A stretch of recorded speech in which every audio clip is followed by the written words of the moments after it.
There's not a lot of fixing I can do for this. I just go with what I have.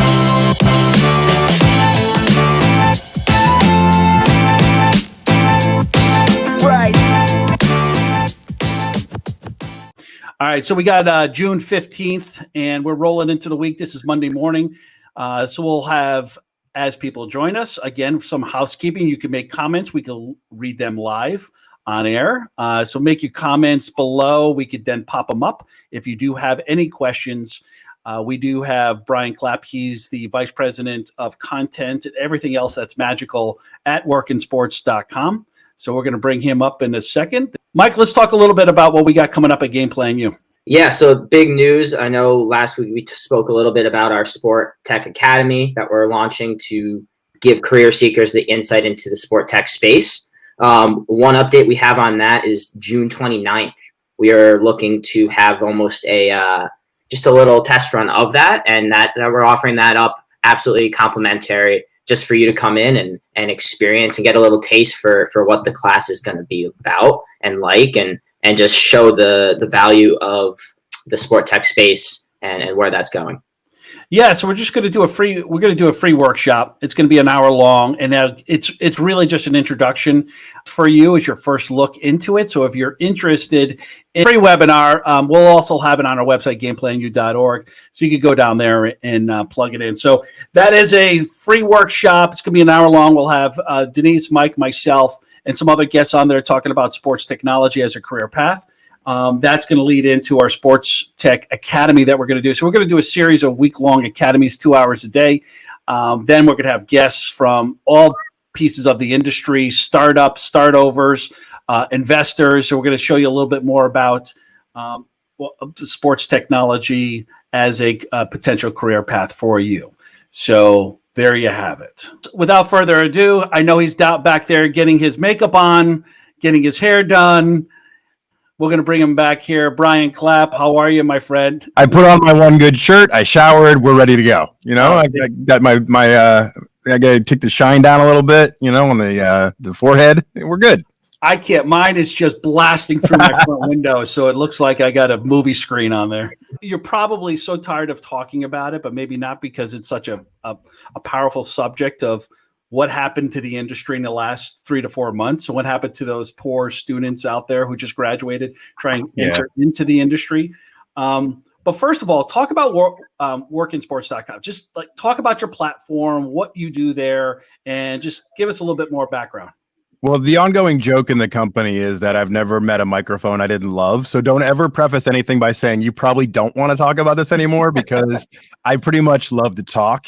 So workinsports.com, we've been around since 1999, which is crazy in the .com world, you know, and we are, it's funny, you and I were talking, and Mike were talking a little bit beforehand, and I don't always think of us as a tech company, but really in the .com world that we've been through all the peaks and valleys of it all.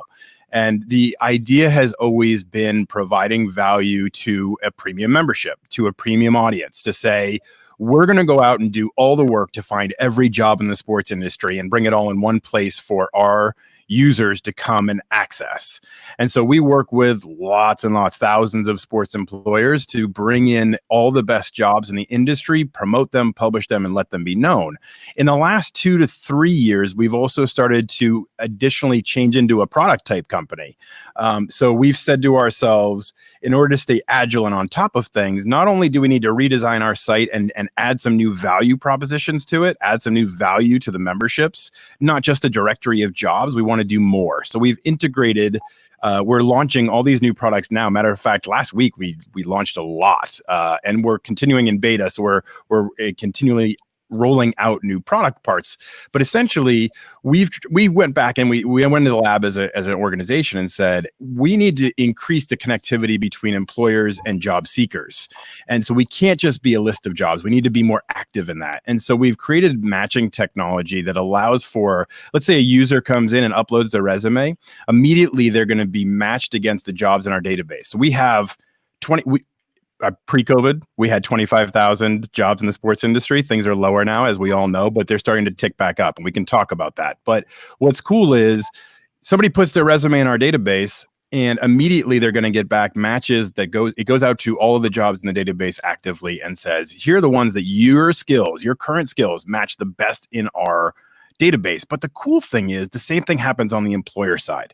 So when the employer posts a job on our site, they get the top matches back. It goes out to our database of 100,000 plus people with sports experience and says, hey, your job, you said you wanted these 10 skills. We went out and found those people for you in our database and brought them back to you and said, these are the people that are the best matches for you. Because we've heard the feedback we get a lot is that employers may get in the sports industry, they may get 1,000 applicants for a job, but only 10% are actually qualified. So they're going through a lot of wasted time and effort. So we said, okay, how can we make this more efficient?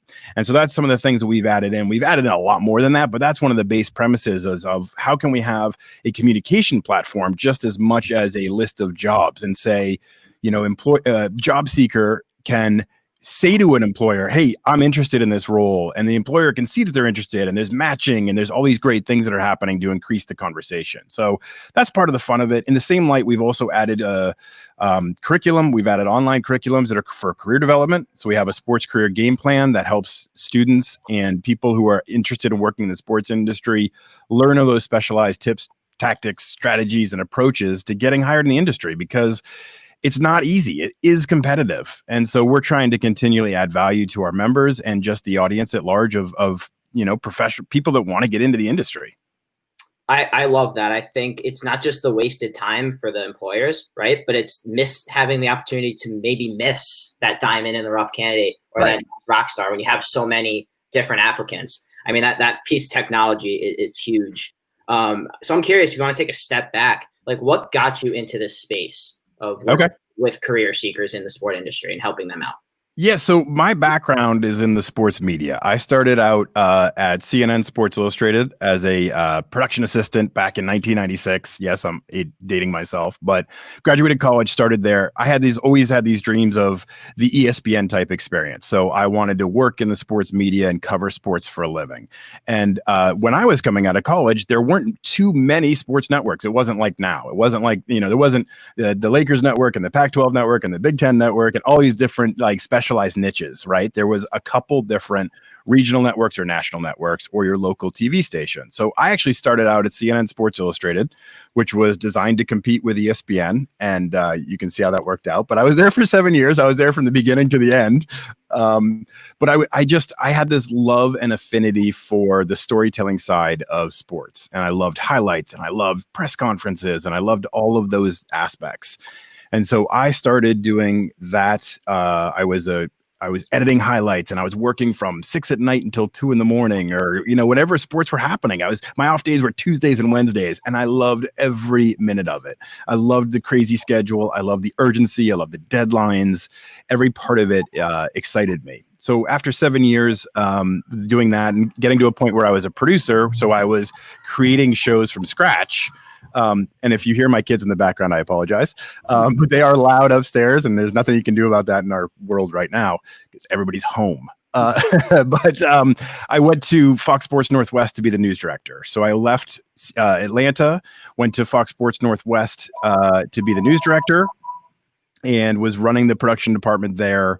Again, now you're in charge of hiring, you're in charge of budgeting, you're in charge of reviews and managing people. And it's a totally different thing. I went from being an individual contributor where my job was to create a show to being a news director where I had 35 staff. I had all the other things I had to manage. And that was a great new challenge. After doing that for 5 years, I think. My timeline is totally messed up. As my daughter joked the other day, is today Sunday or is it June? Like she has no idea right now. Like nobody has any idea what time it is or what day it is. I was there for 5 years and then I wanted to kind of get into the more entrepreneurial side. I wanted to start to lean into that more. What I realized about myself as I got deeper into my career is that I really enjoyed working with the younger staff. I liked working with the younger reporters, the younger producers, the younger assistant producers, and all of those associate producers and production assistants and all those people starting out in their career. I loved working with them and loved helping them develop. And so I went to work in sports. I've been there for the last 7 years. And everything's been focused on how can we share as much knowledge and information to help people get ahead in the industry. And those insights into what hiring managers are looking for, or how to stand out on an interview, or how to handle, networking and building your career and your experience and all of those things, it just gets me excited. And whenever I'm in these kind of webinars or seminars or whatever it may be, I end up being the guy that tends to get a little bit too fired up on the subjects. And I'm like, wait, hold on, you got to, and I just start talking like crazy and people think I'm insane, but that's part of the fun too. 100%. I mean, that's where Rob and I started this podcast. And that's, really the core of it is helping out the career seekers, right? Because it is hard to get into the industry. It's not easy. And, I love that, and a common thing we share. So moving into COVID and some of the jobs, I know it's really hurt the marketplace. But it is, with leagues starting to come back, it's positive, starting to see an uptick in jobs. Yes. But what have you seen as the state of the industry now and the market? Like, who's looking to hire, things of that nature? It's really interesting. Like when we first hit this, as I've tried to tell people, it seems like it was a year or two ago that this all started. Like we're so entrenched in this new kind of reality that I think there's some perspective that's been lost. I don't know about you guys, but when I live outside of Philadelphia, and so we were in one of those areas that was pretty hardly hit, right away, it felt like there were decisions being made that were dramatic. The leagues are canceling, all these things are happening. But my kids who are in middle school, elementary school, when they first got sent home, it was, you're going to go home for the next 2 weeks and then we'll be back April 1st, right? That was the mentality, was that we're going to be out for a couple of weeks and then we'll be back. And so initially all of our belief was, oh my gosh, we're going to have revenue generating roles are going to be in such crazy demand, sales jobs of any kind, because all these teams, leagues, and organizations are going to miss a month of revenue. And they're going to say, we got to make this up. Let's get aggressive, right? And so our philosophy starting out was, these revenue generating roles, if you have the next month off, go learn sales techniques right now.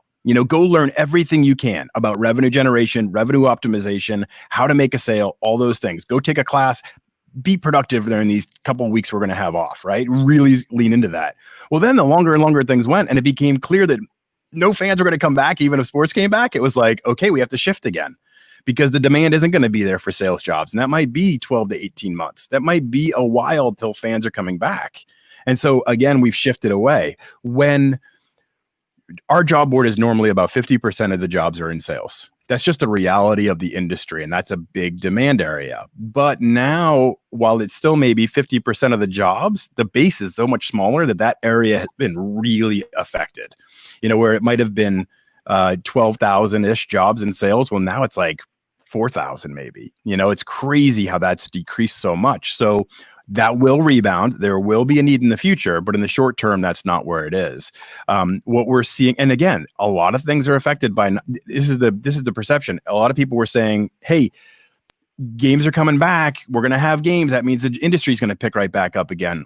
Well, think about all the roles that are attached to fans, right? Marketing jobs, email campaign jobs, promotions jobs, sponsorship in arena jobs, event marketing and event management and event operations jobs. Like there's so many jobs that come off of the actual event.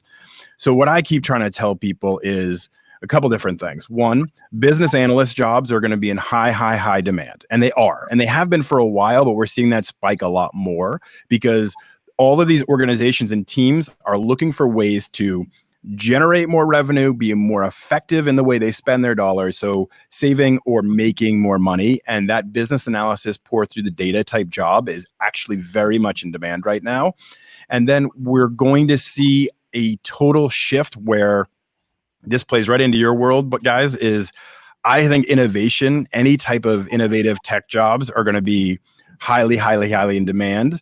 Esports is an obvious one, but also we start to get into anyone that's thinking creatively about digital and streaming and all the different ways of getting out there and generating revenue from that. So both production and promotion and content and digital and all these great things that can come out of the world that we're in now and the changing marketplace, and just understanding how things are different now, because they really are.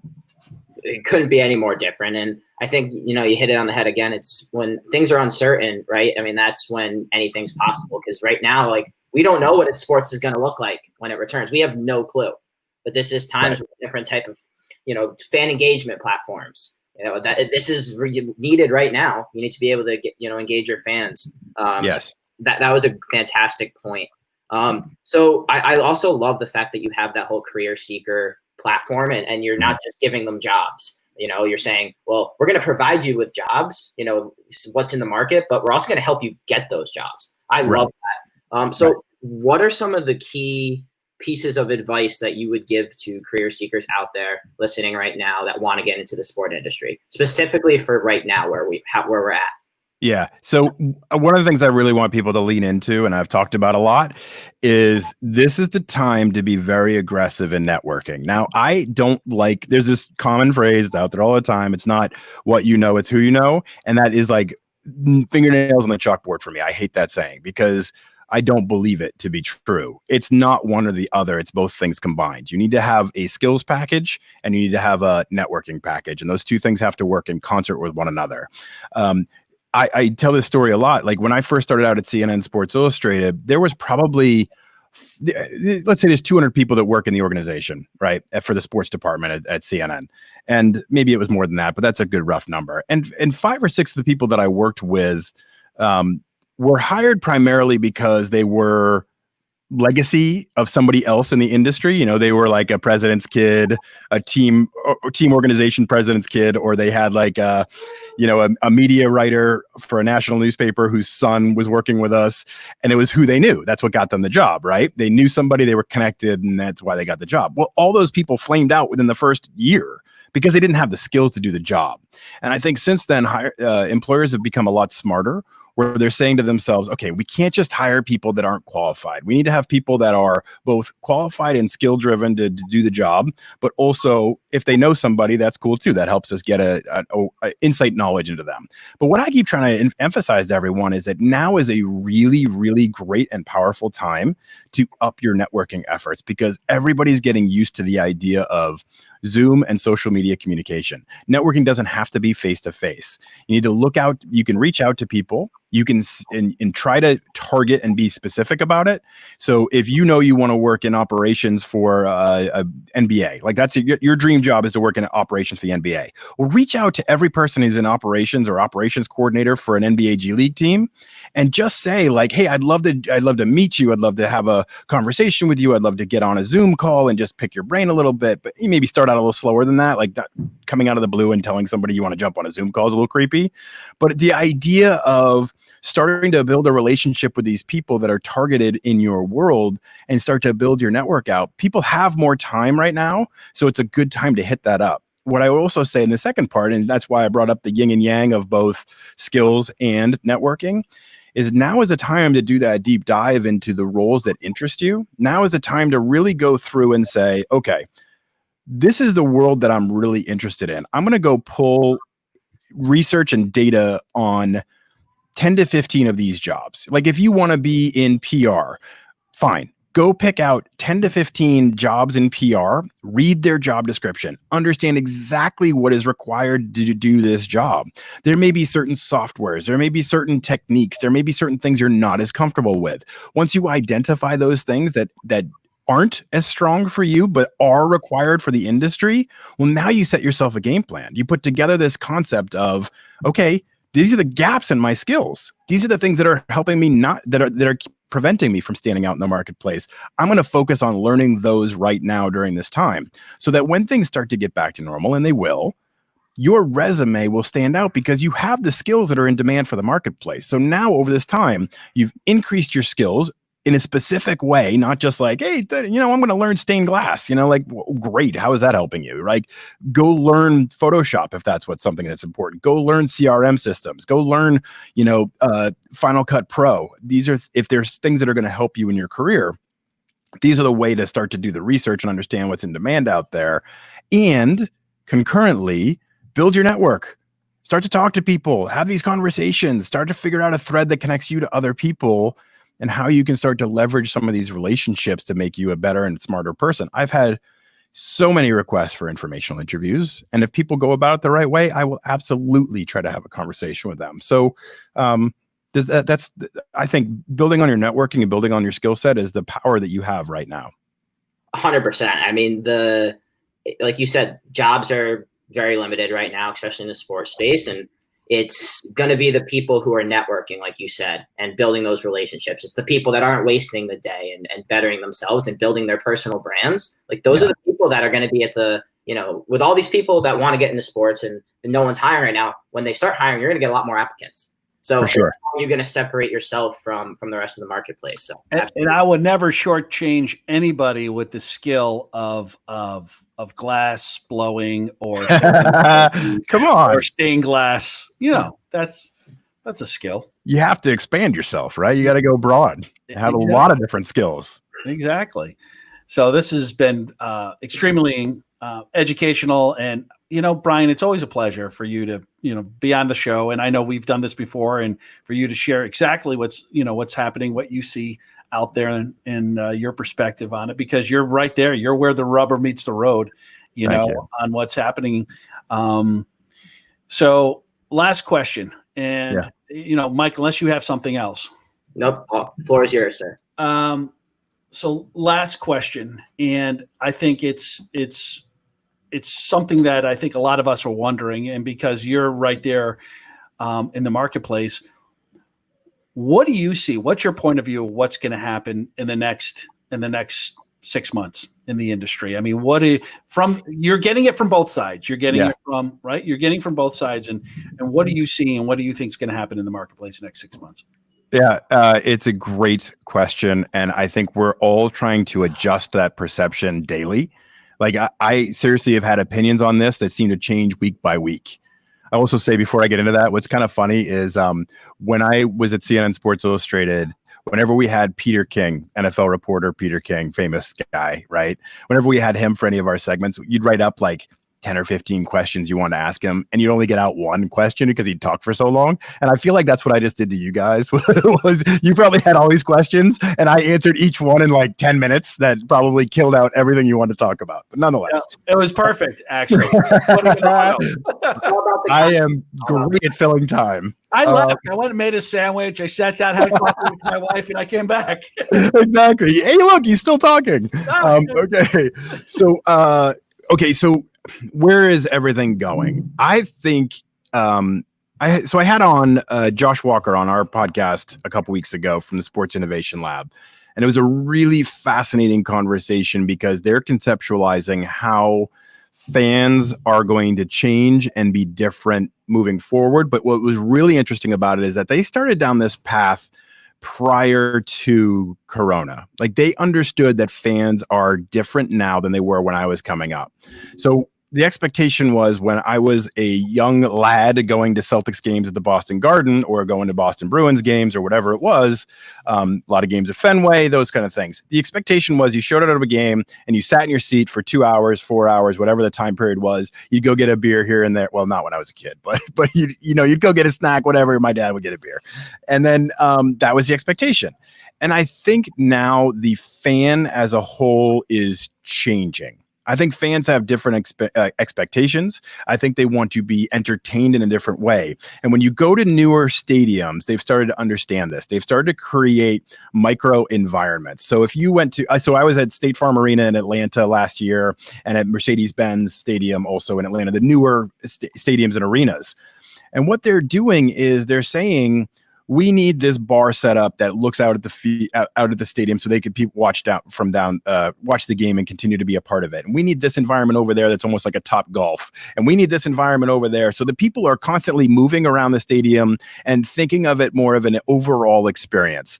I think that concept is going to expand itself throughout all of sports, through the digital experience, through the virtual experience, through the streaming and all the different components of it, to say, we understand sports fans are different now, and we understand that they may watch at home, or they may watch on their second screen, or they may be at the stadium, but those aren't three separate entities anymore.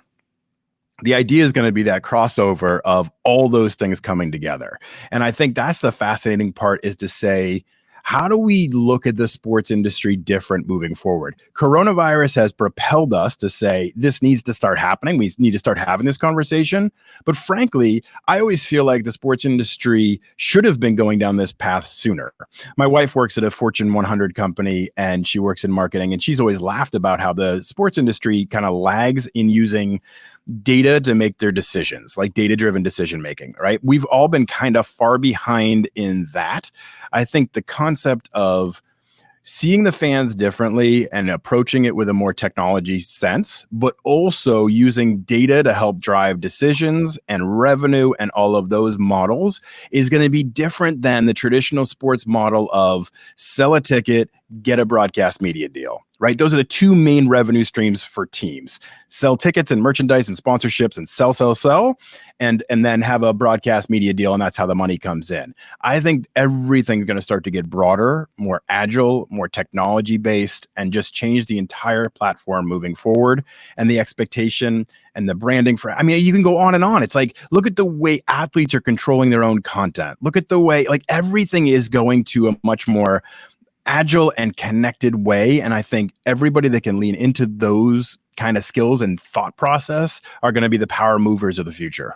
Yeah. What's so exciting with that is, those are all jobs that are going to be opened up, right? New. It's a whole, and that kind of brings our whole conversation full circle into the, the sport tech piece of that and all those jobs that are coming.